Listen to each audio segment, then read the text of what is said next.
Dievs baznīcas iedala sātaniskās mirušās, augstās un siltās, no kurām Jēzum paliek nelabi.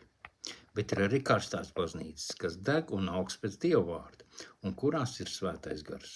Mums ir jābūt nomodā, jo mēs nezinām, kurā stundā Jēzus atnāks.